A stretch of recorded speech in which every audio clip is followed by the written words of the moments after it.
This is Dan Dirk. This is Jason J. Lewis, the voice of Superman on Justice League Action. This is Mark Wade, writer of Superman Birthright. And you're listening to The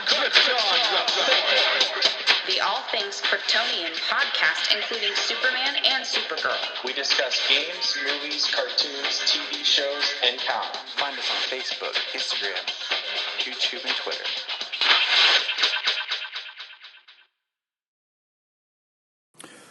Welcome to the Krypton Report, episode 222.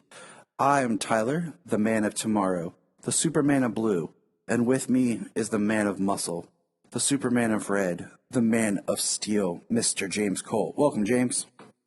Hey, Tyler. How's it going tonight? Kids are crazy. It's life, but it's going good. Yeah. Well, yesterday we had the Snyder Cut release, so. Yep, it was a long day, and that's all we're going to say until Sunday when we record again. Yes. But we do have something on our plate before, and unfortunately life got in the way and actually pushed us farther to recording this than normal. Yeah, stupid life. But yeah. Pushing us till after the Snyder Cut. That's kind of the hard part. Like, that's all we want to talk about. We got to talk about this. Let's see here. And I want to talk about this. I do. I do too. News-wise, short news. Let's see. We got some casting news for things. We got Eliza Helm has been cast as a young Cat Grant in season 6 of Supergirl. So that means they're going to do some flashback work, which is interesting. They have cast the actress who will be Naomi for the upcoming Naomi series. Her name is Casey Wallfall. So that's intriguing. Well, it's great to hear casting. I don't know either one of them, but it's great to hear casting. And yeah, I mean, same thing. Like, it's more of just the idea. Same thing with Josh Baer and Claude Knowlton have joined Supergirl season 6 in recurring roles. Baer's character described as being a famous or noted Kryptonian who plays an important role in helping Kara Danvers when she's faced with circumstances beyond her control. Meanwhile, Knowlton will play a mild-mannered alien who's able to assist Supergirl and her allies in their last mission to thank for her his tragic past. And then today they've come out and said that Lena Luthor is going to be a big part of Supergirl's inner circle for season 6. And, it's going to be that all the emotional stuff that Kara has been building up to and has experienced in all these seasons is going to pay off in this season. It's supposed to be a very heavy ride. So, okay. Yeah. Well, I mean, it's probably going to be pretty intense then. Very, very emotionally intense for this season, if that's the case, because Supergirl's pretty straightforward and hard hitting with their subject matter. Mm-hmm. Yeah.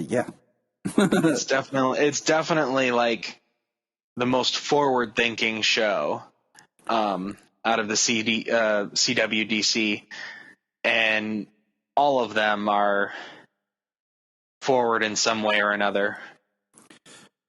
Yes, I mean, they all have their own little niche going on. Exactly. So let's see here.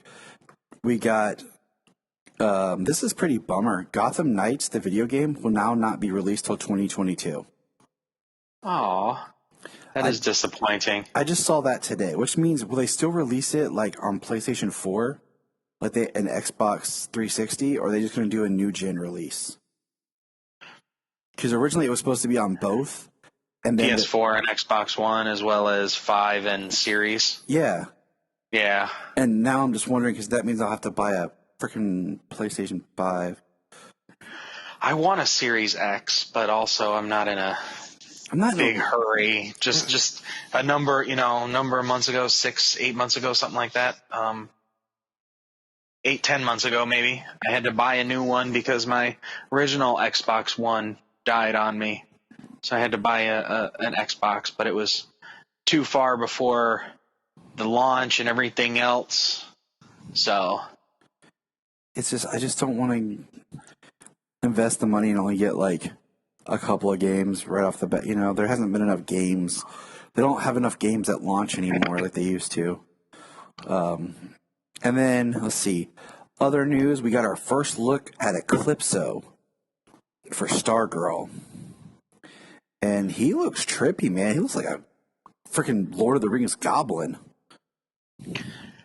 Yeah, and I mean, even more. I don't even know what else to describe it. A friggin' Wizard of Oz, Return to Oz oddity or something. Yeah, I mean, he's creepy and it's sweet.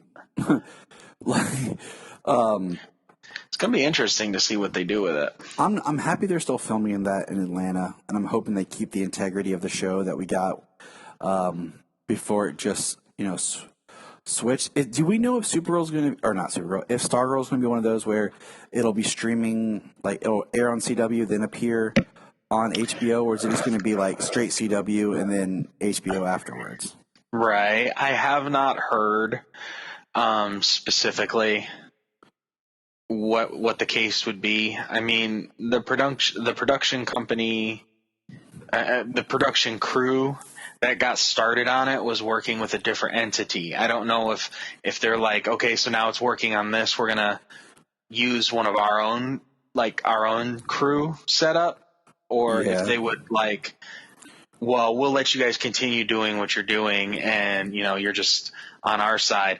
So I don't know if what's going to affect, if it'll be episode by episode on HBO Max, or if we have to wait till the season's over to get it over there.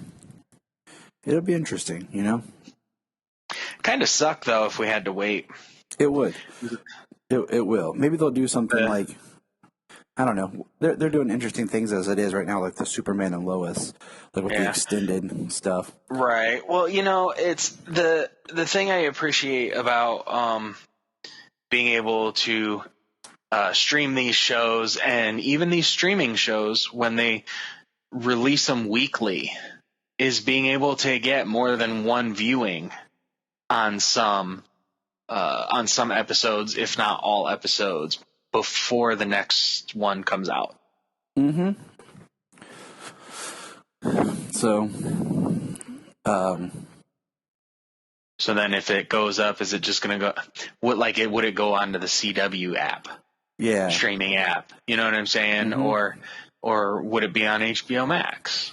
That's also a thing. Is it CW and it's going to be over on that app and not at HBO Max when it was a DC Universe original and the ones that continued went over to HBO Max?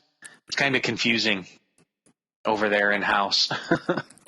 Well, we will see. And then the last big thing is we learned that Titans season 3 will premiere in July. So yeah, we my have birthday month. Mm-hmm. So for James's birthday, I'm getting him Titans premiere. Yeah, thanks, Tyler. You're welcome, buddy. Appreciate it. It's a good gift. You're welcome. I thought you'd like that. Thank you. And that's really about all the news I got. We will come back with comics, dear listeners, I promise. We have a couple single issues of Superman to catch up on, as well as continue our discussions on the good old Superman All-Star, which we had not forgotten, but we just got a lot of news. We've got a lot of things come at us with Superman and Lois, and then the Snyder released. It's just it's the here and now, and we will be back to it. So, James, we are going to discuss today Superman and Lois, episode 4, Haywire. Sorry, I was looking at something on my notes here. What did you think about this overall idea of this episode, real quick? What do you think?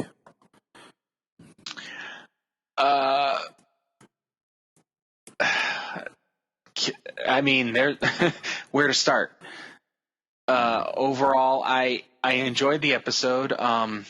Everybody had stuff to do. I mean, they kind of, I guess, maybe because they have a continuation going, they know that they're going to continue the show. They had to give us our weekly trope, to keep coming back to the superhero show. But the kids, the brothers together, good. Clark and Lois together, good. It's nice to see General Lane back in this episode. I liked it. It's hard to say going from episode to episode. It's like not trying to rate each one against each other. Just how good each episode is on its own. My quick And I enjoyed it. My quick critique of this episode is, what do you call it?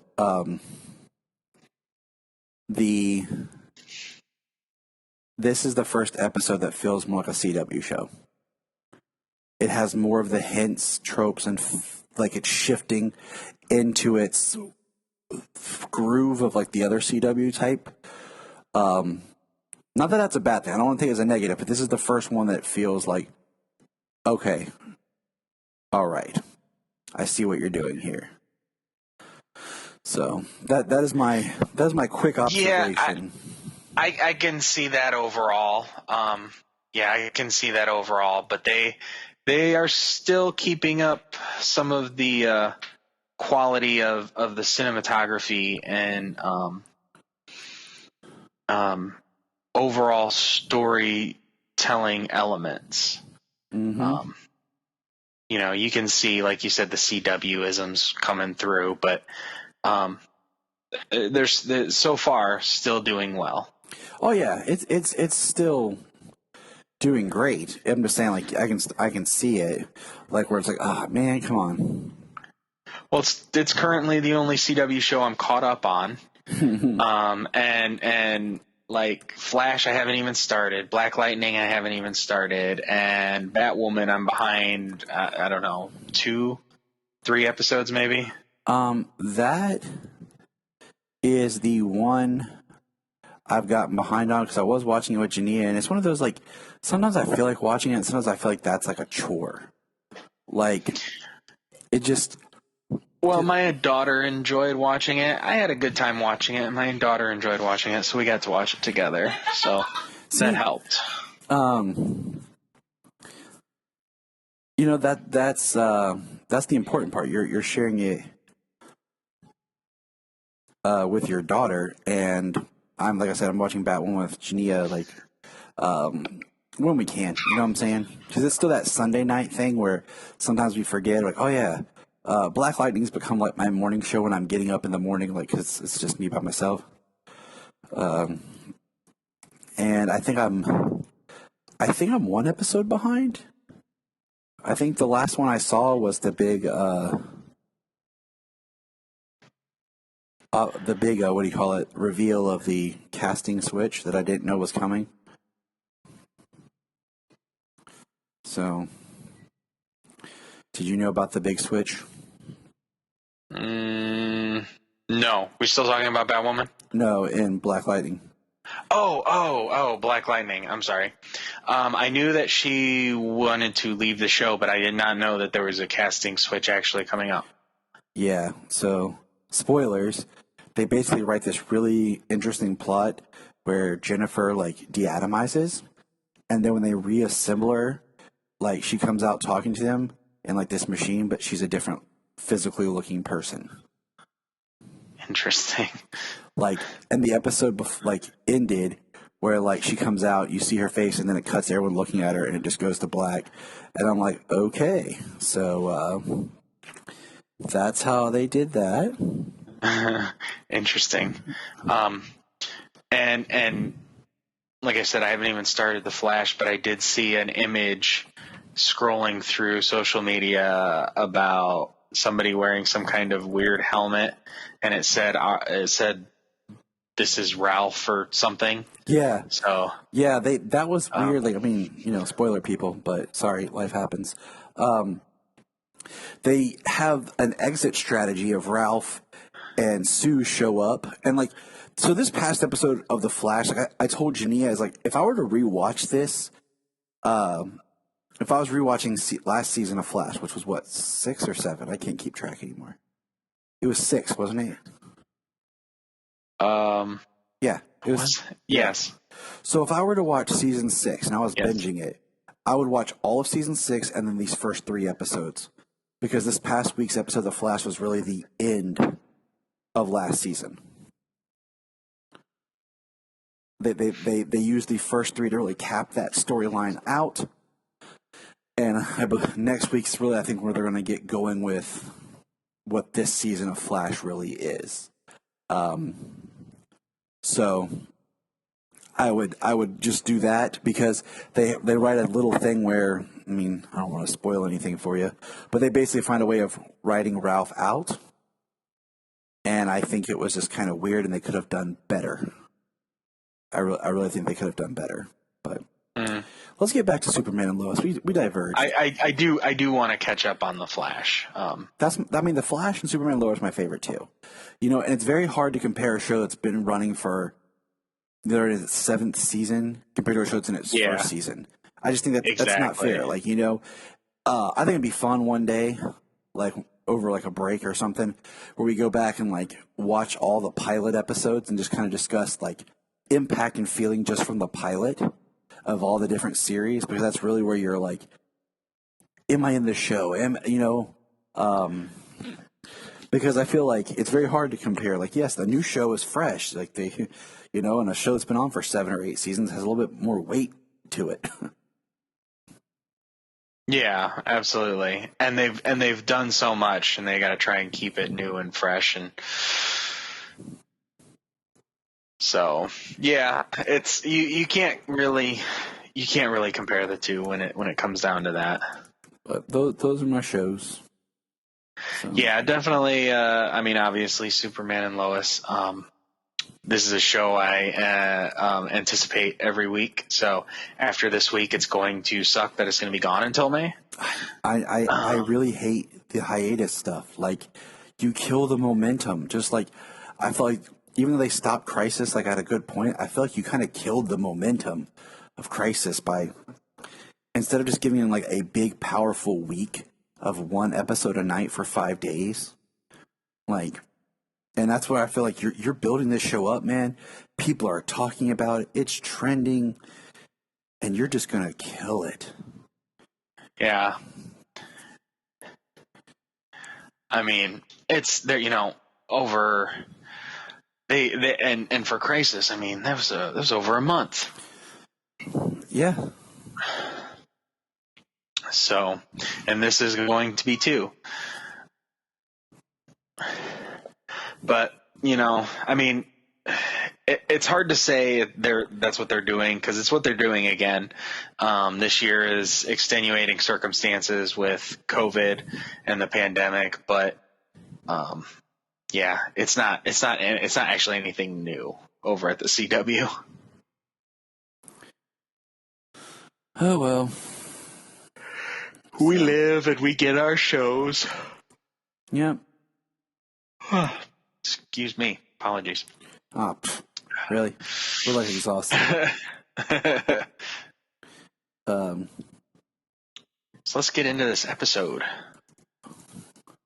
So this episode showed we got fallout in the sense of we didn't really. Okay. This episode proved why Morgan Edge is coming to Smallville. It opens with a really interesting kind of half convoluted of something crashing, they find a person, Morgan Edge, it cuts. And then we learn that this is kind of jumping around a little bit. Morgan Edge wants the mines. They have the big town hall meeting. We learn that it wasn't just Jordan's heat vision mixed with another substance is what caused an injury to one of the football players. And his hand starts vibrating and shakes violently. Yeah, we have our Jitters episode of Superman and Lois. Well, I mean, this episode felt like they mixed Jitters with season 9 and the Kandorians of Smallville. Right. And I mean, like I said, jumping around because, I mean, it just kind of flows that way. But we find out that there's X kryptonite. Literally X kryptonite is what Morgan Edge calls it, and it's supposed to be able to revive more people. And he's saying this to the blonde who we saw at the end of last week's episode who killed the guard. Yeah, Lar, she killed the assassin. Tying up loose ends, she killed with the heat vision, and then we get in this episode her punching into a wall, or into the wall of the cave. Yeah, so to expose that X kryptonite, which looked like yellow. Yeah, it didn't have any effect on her. So I'm like, okay, that's gonna be interesting. But it was the heat vision and the explosion that did something. So I mean that's where this, like I said, those are where I'm feeling if there's the CW tropes, like, and we have our freak of the week, you know. Yeah, that's kind of our introduction to the freak of the week. How we're gonna continue each week, like introduce some new villain to take down. So, what character do you want to talk about first? We'll just kind of go by character. Like, this show has a lot when you think about the beats. Like, I know it's Superman and Lois, but I'm just gonna say, like, I would like a little bit more Superman and Lois. Like, we could, not. I don't care about Kyle and Lana. Okay. I think we should only see them if they interact with Superman and Lois, or their kids. Like, you know what I'm saying? Like, I don't care what they're doing at home. I don't care they have a failed marriage. I don't care that Kyle's making breakfast and pancakes. Okay, I went through all of Smallville without barely seeing Aunt Nell. Okay, Lana don't need no family. So in this, Sarah don't need no family. Okay. Well, Lana is the parent in this one. I mean, she's got the daughter who interacts with the boys. I mean, look, Sarah is the Lana of this series. Okay. Yeah. So we don't need her parent. Yeah, no, her being a mother is more connected, but yeah, the extra time on the failed marriage and stuff. I mean, it does feed the Sarah character, but yeah. It's like sometimes I forget. I didn't dislike it, but I don't think it's essential. It's like, how you're watching Smallville and you're telling yourself, this is a Superman show, but you're caught in, it's Clark, and then in this we're watching, it's Clark and it's Lois and this, and then we forget that he'll actually put on the costume. Because then all of a sudden you're like, oh yeah, the costume, yeah. All right, buddy. Right. So Sam Lane, when he showed up, okay, we'll back it up a moment here. And he's all, this is the one where we had saw in the preview about, like, Lois talks to him about Clark's priorities changing. It's called being a father.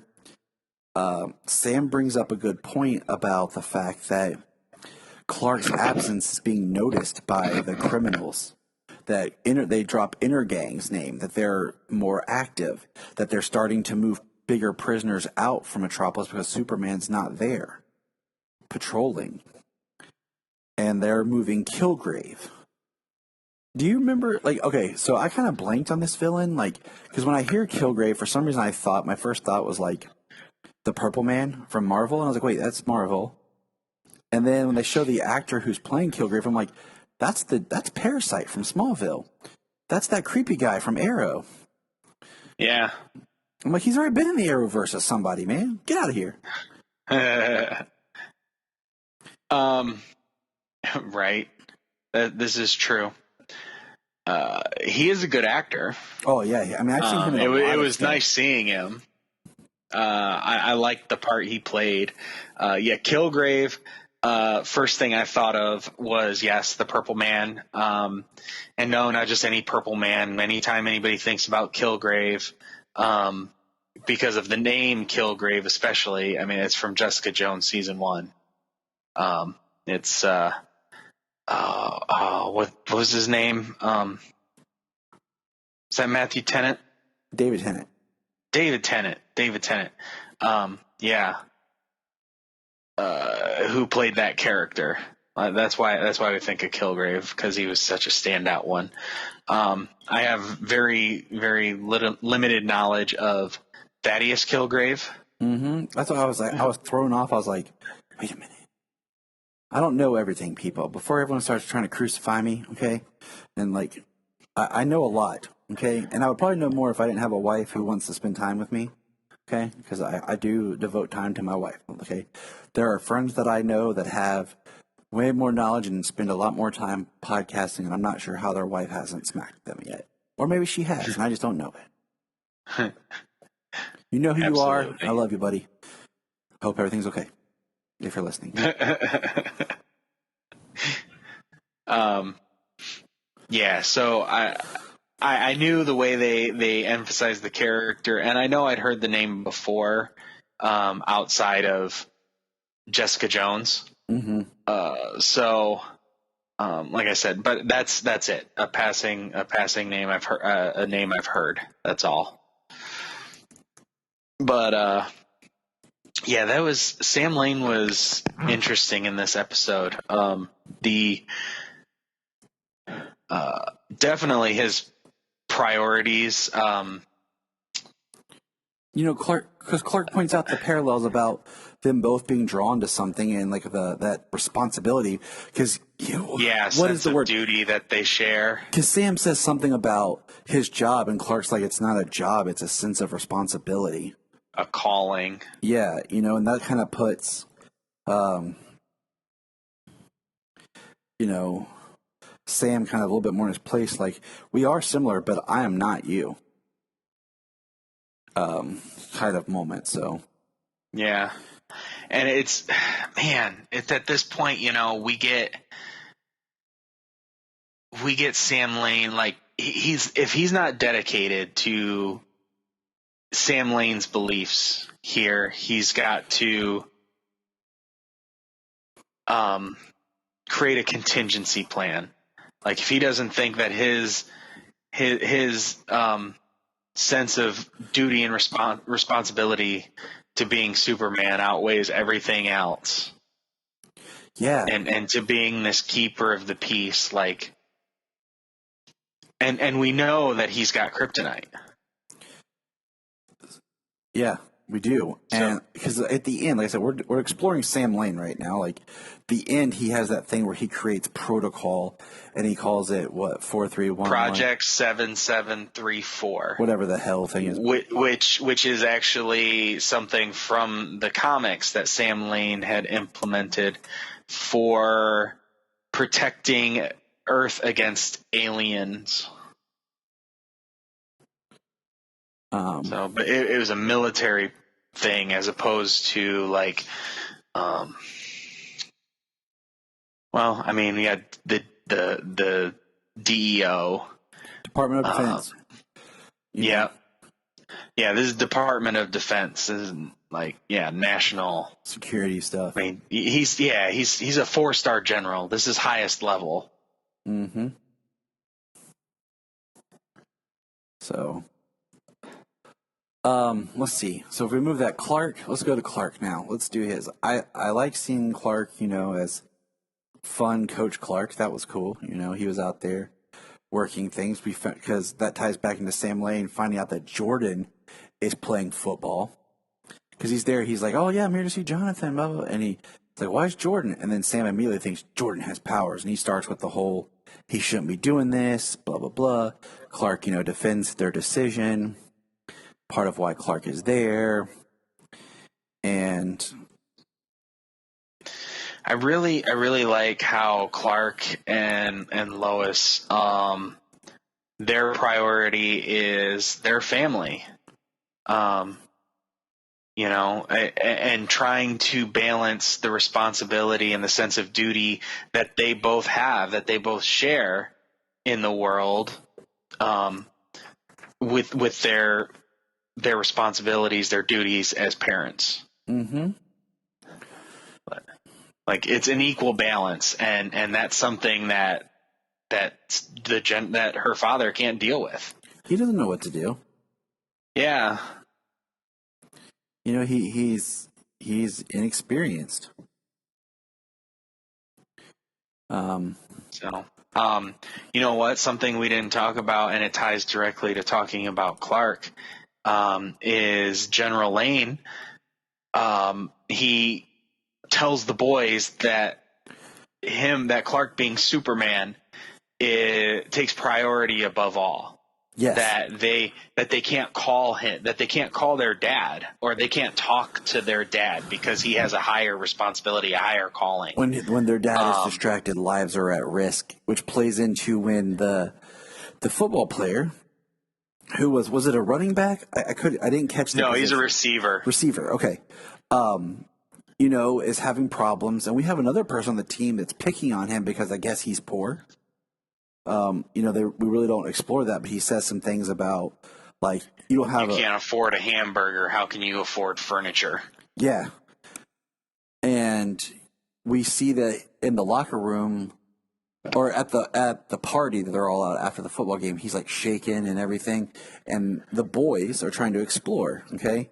And then when they're in the locker room, the receiver goes to the bathroom, and Jonathan goes to explore, and he's trying to get his dad, and his dad comes in, and the dude,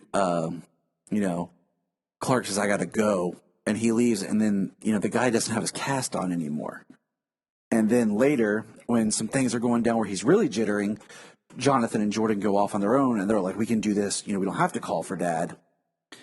And Jordan tries to go over there to him, and he gets flung real hard, and then, which leads them to calling Clark.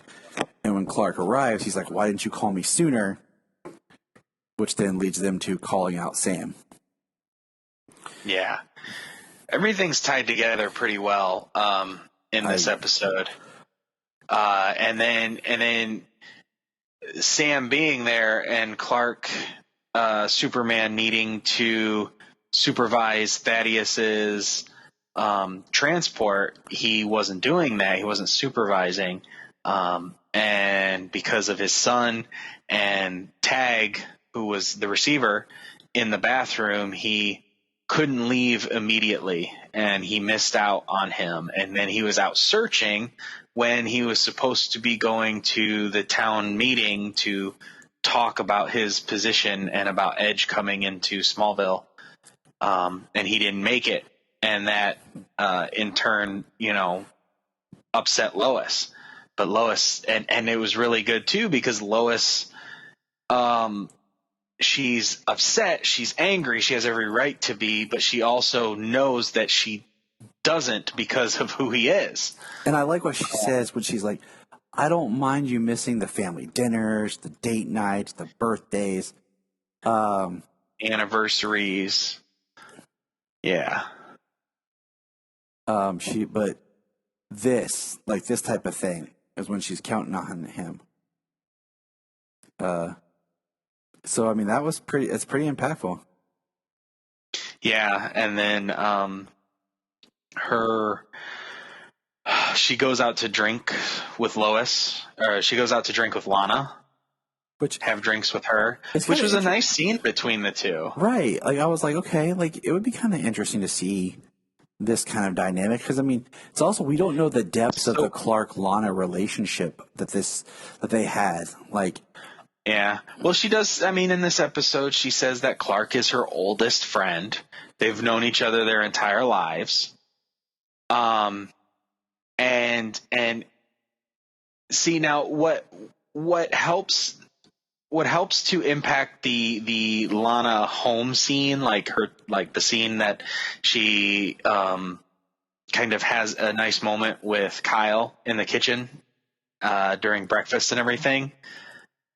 What's more impactful on the scene is it comes from Lois's perspective. Their talk and the time they had that night really helped Lana feel that, the next morning, look at things differently. Mm-hmm. You know what I mean? So Lois is actually she's helping people in her own way. Well, I mean, we're all over the place tonight, but that's what happened. It's just completely scattered. But that's everything's actually really interconnected in this episode. So, like, trying to go beat by beat we probably should have went beat by beat, maybe, because I feel like that always takes a lot longer. But at the same time, I feel like going by character works. But we had that. I don't know. We're all over the place, but we're kind of like stream, going through every. We're doing every both. connecting point. You know what I mean? Like, we're going through. it goes through here, then it connects here, and it goes through here. Like there's many layers of storytelling in this episode. There is, because earlier, okay, Morgan Edge finds out that Lana works for him as an employee, and he asks Lana and Kyle to dinner. Now, Kyle is a big Morgan Edge fan. And what I told to Jania was, Kyle right now has the verge of being a great character if they don't keep him stereotypical, if he's all about his town and then realizes he was wrong, like Morgan Edge isn't helping the town. You know, right now he's just all about what's best for the town, and he has a chance to be a really good character.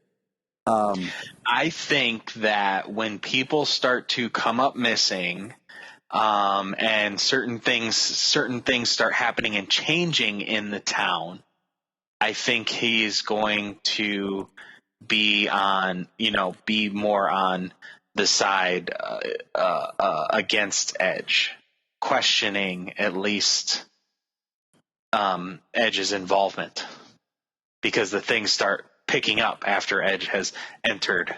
Mm-hmm. Morgan Edge asks them to dinner. They go to dinner, and Kyle's so busy just kind of like living it up. He doesn't see that Morgan Edge is basically really kind of hitting and making Lana feel very uncomfortable. Because Lana calls it out to him, you know, and Kyle just kind of brushes it off, you know. And that's a scene that, like, it sets up shows their dynamic, and it helped pay off better when she's talking with Lois, is what I was getting to. Yeah. See, the connection I made when they were at dinner was like Morgan Edge offering her kind of like a business proposition. What he was saying kind of sounded like what Maggie Sawyer last episode, I can't remember the mother's name. Yeah, I know. Was saying about how her son disappeared, that he was moving up for another business, a better opportunity or something. To me, it sounded like they reflected one another. And then Morgan Edge's what he says at the end of the episode when they discover the kryptonite. Why don't I have that quote? What he said there mirrored what he said to Lana at the beginning of the episode as well. Exactly. So, you know, I think that is definitely part of it. I think that's going to have some connections moving forward.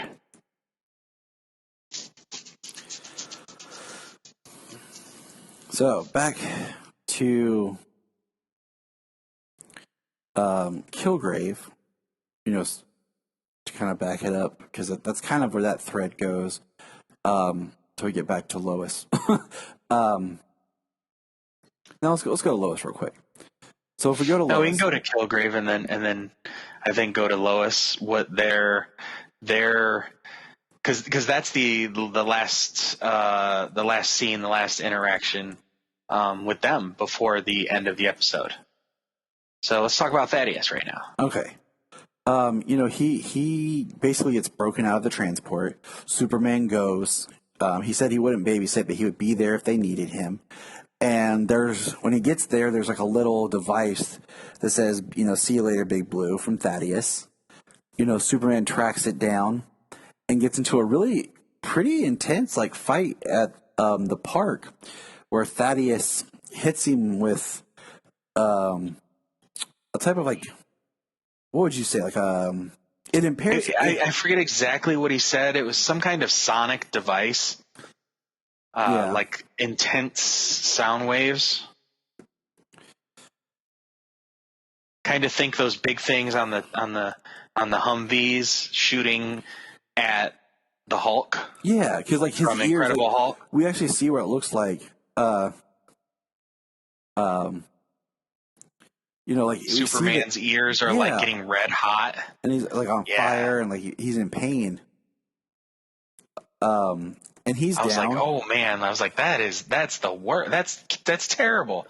That's worse than bleeding from the ears. Like it looks like his inner ears are just like on fire, radiating some kind of massive heat.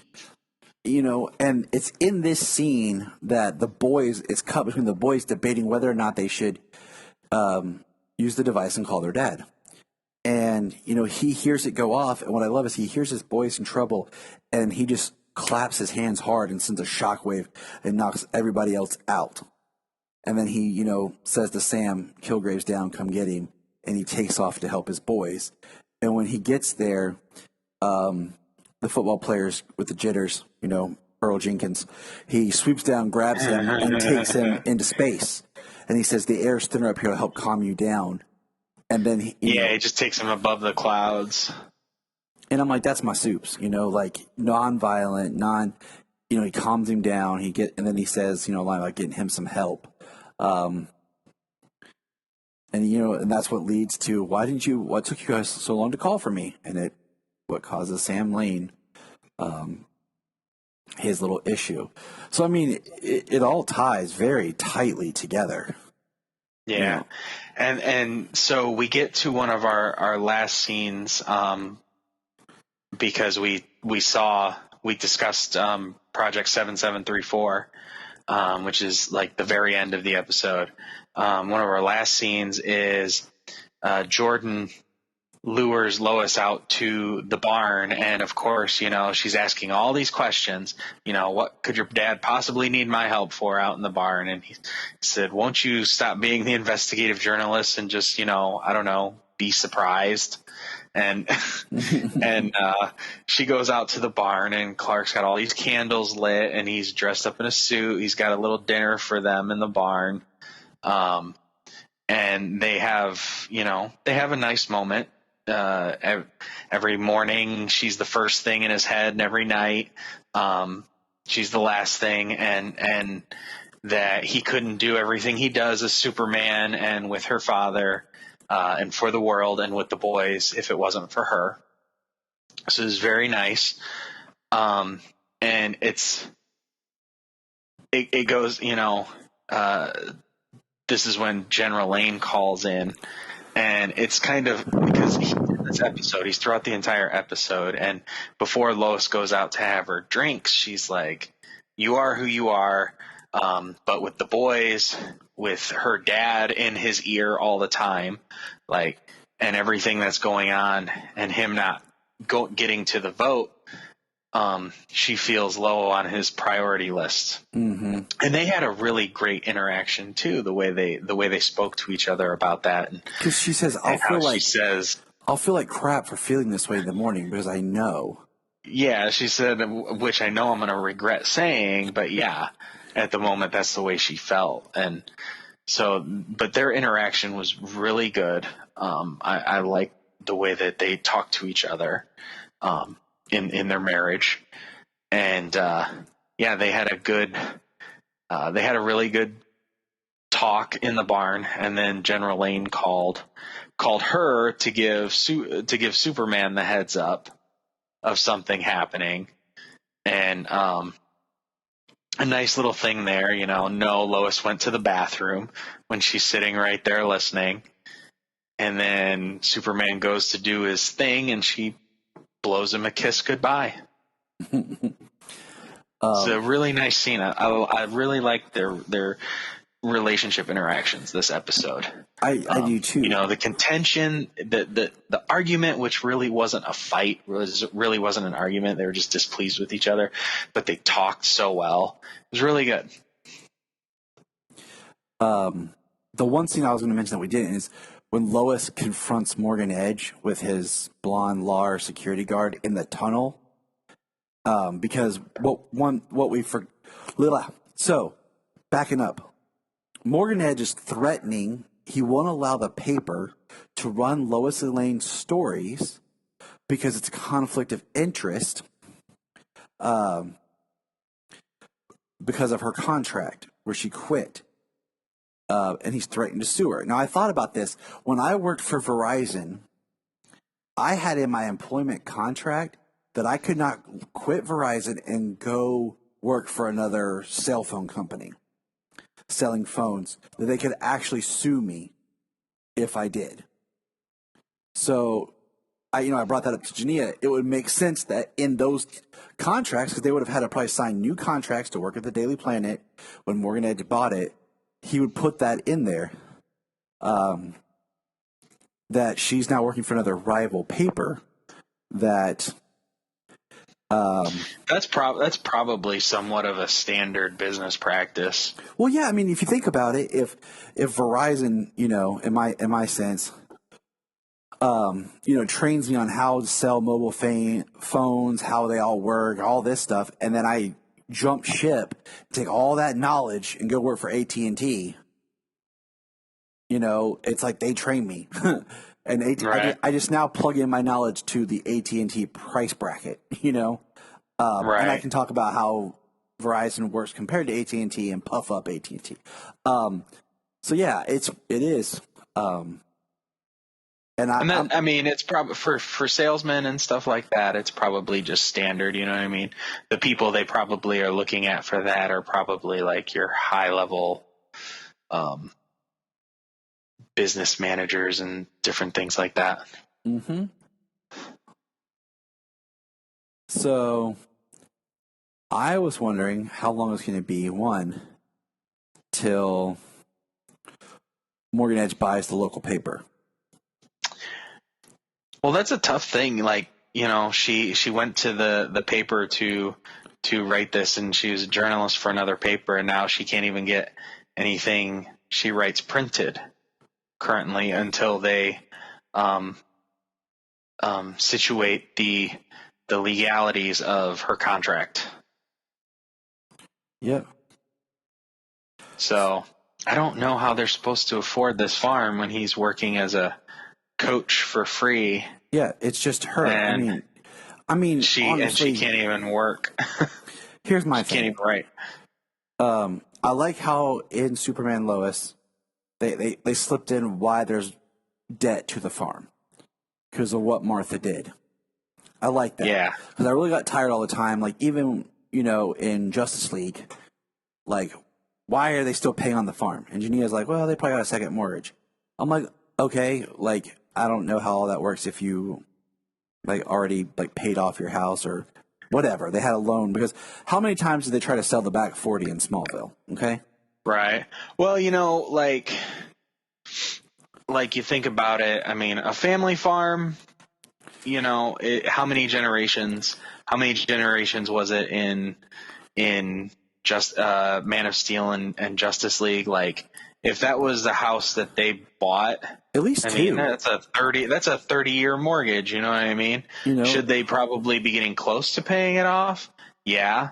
But they always reference Jonathan's father and the farm and everything. So we know at least two generations of Kents have had that Kent family farm. Well, and then especially with Smallville, but also, farms, they have to take out a lot of loans on that super mega expensive equipment. It's possible to do the job. I mean, it's very possible. Who knows? But I'm saying they just did a great job of like solidifying why this is what it is, Yeah, absolutely. I agree. And I was like, okay, that's cool. And I'm just spitballing here. Oh, you're doing a great job. And to myself, I'm thinking, okay, you know what? Why don't we just have something,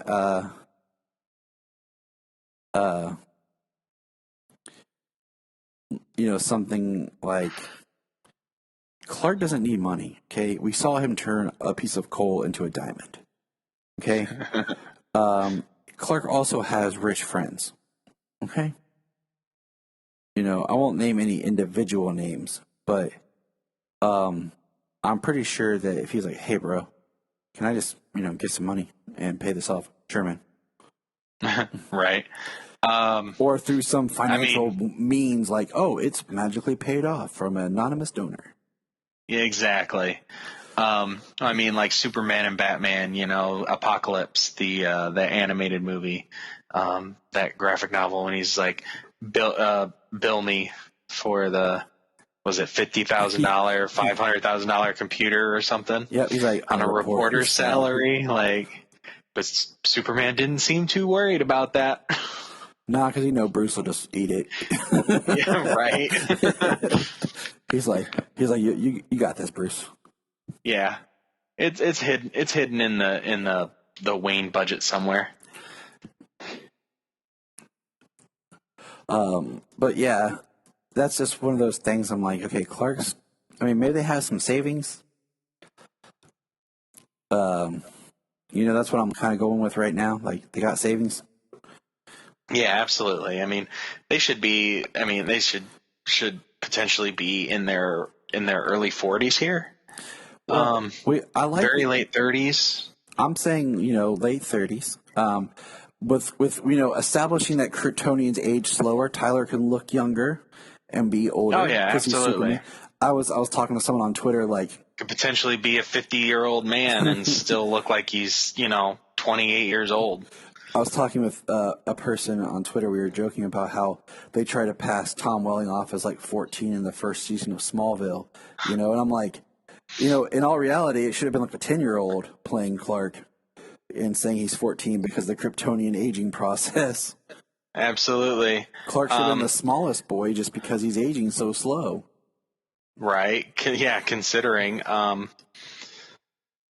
I mean, you'd think that maybe it's the sun in his the radiation in his cells, the way it's metabolized when he's older, that keeps him young. That growing up and going through puberty, he sprouted by gathering more and more solar radiation in his cells. But yeah, no, you say he's supposed to be playing a 14, 15-year-old in, I think he's 15 in the first episode, but playing a teenager like that, a freshman in high school, even by the 10th season, he's only supposed to be 25 years old by the 10th season. And at 35, 36 years old, Tom Welling didn't look 25. Mm-hmm. You could see it. Great looking man, even today, but you could see when he did some facial expressions that there was age coming in there. Mm-hmm. So anyways, so Lois, confronts Morgan Edge in the tunnel. And it's a very great Lois Lane scene. It's also more for us heightened at the fact that we know that the person standing next to Morgan Edge is a Kryptonian-powered assassin. So,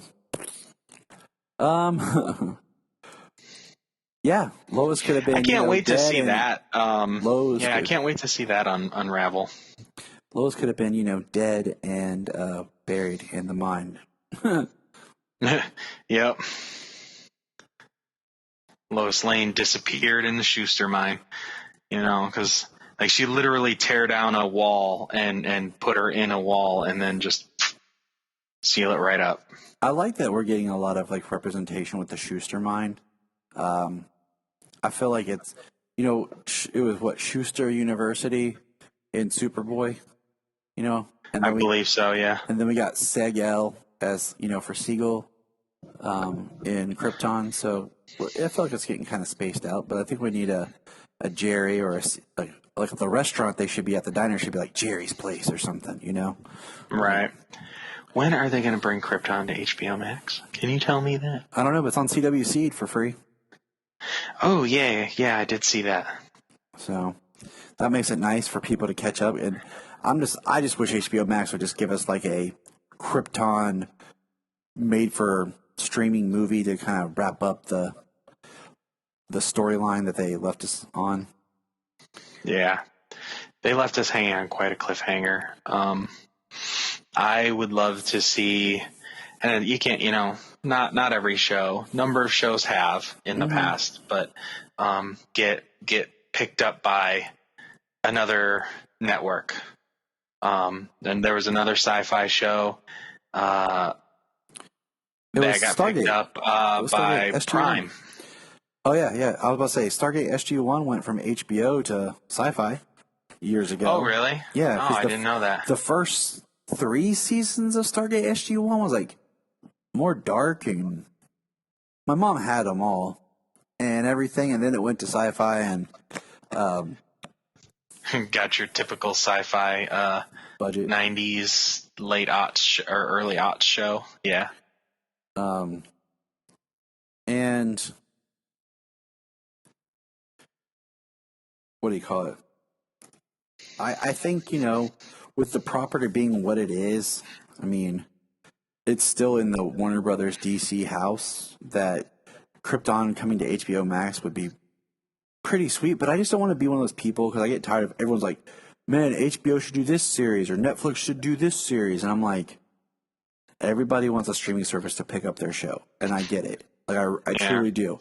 I'm just asking for like a 2-hour movie to just wrap up the plot, and it would be a great way to maybe wink at that, Segel is the grandfather of the Jor-El that ties into Superman and Lois, just to bring it on back in, or something, just because you have this great property. And, recently rewatching Man of Steel with Brian, like, he kills me, because he's like he's ahead of us. Like, he's reading so much comics, but like, as far as like shows go, like, he hasn't finished stuff. And I made the point to him. I said, I don't play video games. I watch a lot of stuff. I always have. Like, and I didn't mean it as a dig. I'm just saying, like, I don't play video games that much. I'd rather watch a show or a movie and discuss it. And I was talking about how, Krypton, the series, started out as a Man of Steel prequel series, and then they retweaked it. But Krypton, the show, did a great job of showing how you can tie both the imagery and style of the Zack Snyder Krypton with the Krypton we've known from the other films. It was a nice little hybrid of how it all could coexist and kind of work together.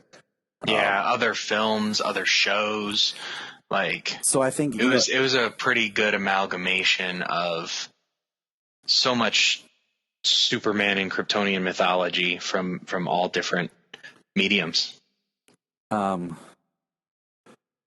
So I mean, if you had a little bit more budget for like a 2-hour movie on HBO, you could really show Krypton beautifully as being both like the Snyder and the Donner ways. So all that to say that. Yeah. I've been wanting to rewatch Krypton. Like, I just started it again, I think before DC Universe ended, but there was no chance in hell I could finish. I think over the summer, I think, we're going to do our Superman the Animated Series watch, but I think at the same time, since we're going to be doing that slowly, I think I'm going to revisit season 1 of Supergirl and probably Krypton. Because Krypton's only like 20 episodes both seasons, Yeah. So I think I'm going to do that over the summer, and just kind of, I haven't watched Supergirl season 1 since it aired. I watched it again right after, but, going back to that CBS vibe and see how that was, Right. One thing I'm not looking forward to, though, is seeing that red tornado again. Oh my God, that was horrible. that was god awful. That was terrible. Anyways, I think that pretty much sums up the episode. I will say that I was happy not to have like some sort of crazy emotional outburst from Jordan this week, blaming Clark for everything. That was a nice reprieve. So that he just absolutely he didn't start to become a stereotypical just angry teen who doesn't think yelling at his parents every day. I think Jonathan still just demonstrates the strong will that his parents have instilled in him. Of he's trying to get through everything. He's trying to look out for his brother, but I think that's going to crack soon. I think he's going to have some resentment more soon. I could see it. Young. They're still young. Twin brother. I could see it. And from what I could tell, and from what we can tell in this show, I don't think that they'll linger on it. You know what I mean? Like if it begins in one episode, if it's not resolved in that one, it probably will be in the next one. Mm-hmm. Unless it becomes like a huge point of contention for some reason, and that would kind of be going down the line of what we discussed, that the brothers would face off against one another. I just think that, that they're kind of, Jordan's slipping into fitting in, They didn't move into Smallville and Jonathan immediately become the hometown hero. Jordan did. So now Jonathan's going to, he lost his whole life and everything that was going good for him has been taken by his brother. Yeah. And that was a nice thing coming from Sarah, too, at the party. They're observing Jonathan, and she says that he looks lost, that he doesn't know what to do. And he says he's been popular all his life. He'll be okay. And she says, that's just the thing. Like, popular kids, when they're no longer popular, they don't know how to function as an outsider. Mm-hmm. So I think it's nice that Jonathan's been looking out for his brother, but now from the other side, because of Sarah, Jordan may not have come up with that on his own because of his own issues. He's probably looking at himself more than he's observing his brother. So with her being there, it kind of it between those two, Sarah and Jordan, and then Jonathan, they've got each other's backs. They're forming a nice little... and they still do. It's good. What I hope doesn't happen, and this is just me speculating, is teen drama don't bother me when it feels like it's real. It's when it's overly done, I feel like, okay, now we're just we're taking it to that level where okay, it's a TV show. I don't feel connected anymore. What I don't want to happen is something along the lines where there's some sort of kiss or something between Sarah and Jonathan, and Jordan sees it and immediately is hates them all and turns, and it's a huge big fallout, Like Chloe seeing Lana and Clark kiss in the loft at the end of season 2. Yeah, but we knew that was coming because Clark, all he wanted was Lana. But I mean, like a very sappy, over dramatized soap opera style, of everyone. Yeah, I know. So I'm I don't want that. I want to see brothers that yeah, they fight, but they still take care of each other, and they still have each other. It's about the family being a strong family, and I think part of it is Clark. Clark is hope. Okay, that's the Superman thing. Is he's supposed to represent hope.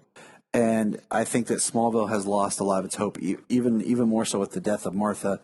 And Clark returning in a way, he should be the beacon, the icon as Clark, not so much Superman now, of bringing Smallville back to the Smallville that it was. And I would like to see him start to get more, like I said last week, about the idea that Clark's heading for this big realization that his Smallville that they live in is not his Smallville, but then he needs to step up and realize that he needs to be active, dig into the community. And I would not, okay, straight up right now, I think it'd be kind of a neat plot that if Clark became mayor. I know that's usually a comic book thing for Oliver Queen, but Clark is the mayor of Smallville, that could be something really neat. Yeah. Hey, there's President Superman. Why can't there be Mayor Clark? Mayor Kent. Keep that in the back of your mind when you watch the next episodes and stuff, and just think about it. It's probably a long shot, but if it happens, hey. I think it'd be just a way of getting him involved in the town. Yeah, definitely more community, I think. I think he needs to be, to get Smallville back to being the good small town it was. Yeah, I think we get a little bit of that foreshadowing with the Lois saying, the star son of the town, this or that. Probably because he left and he had a big journalism career. His name was synonymous with Lois Lane. Pretty big. What was okay. So the one line that Janine and I both kind of looked at each other was weird is Morgan Edge says something about Lois Lane moving to Smallville. You know, like it's so weird. Like, why are you here? You know, blah blah blah. Yeah. And I looked at Janine and I were like, maybe because her husband lost his job. She's married His to mother Clark Kent. died. I'm about to say They moved into the family house. right. I'm like, the pieces are putting themselves together. You know what I'm saying? Like, Yeah. it's not like it's some big like, why is Lois Lane in Smallville? Oh, her husband's from Smallville. He grew up here. Oh, He has a family house. His mother just died. and left him the house. Yeah, like, and he just lost his job. So I'm like, yeah, that was kind of a really stupid line. Yeah, I thought that myself. I was like, I can see you're trying to inject that drama of why is he there? You know, why is she there? Yeah, they're trying to force that issue of like she has to be there for some other reason. So because Morgan Edge is there, you know, and we know why she's there, and yeah, it's partly because of a secret. I mean, probably mostly because of the secrets involved, but it's not a stretch to see from an outside point of view for nobody who doesn't know those secrets. Mm-hmm. Yeah, I'm like, it's very easy to piece together that. yeah, I'm like, now if there wasn't that, then, there would be, you know, some issues. So, I'm just, you know, but anyways, that was, you know, that's just one of those things I'm like, okay, like, that was a little bit of a stretch here. That's I mean, you think that's got to be maybe one of those CW thought things like, oh, you know, they're there because of this secret. Like when we know Morgan Edge is there because of something he wants, and it's got to be nefarious. Like that's it. That's drama. Let's inject that drama. It's like, well, it's forcing it. Like, you know, it's exactly that. It's forcing it. You know, it's forcing a dramatic situation when, from the outside perspective of anybody who doesn't know the secret that he's Superman, you know, lost his job, mother just died, left the family home, you know, moved to Smallville, work on the family farm. Like, come on, like, it doesn't. Yeah, that's not a reach at all. I want to see if Clark, if he'll like get back into like,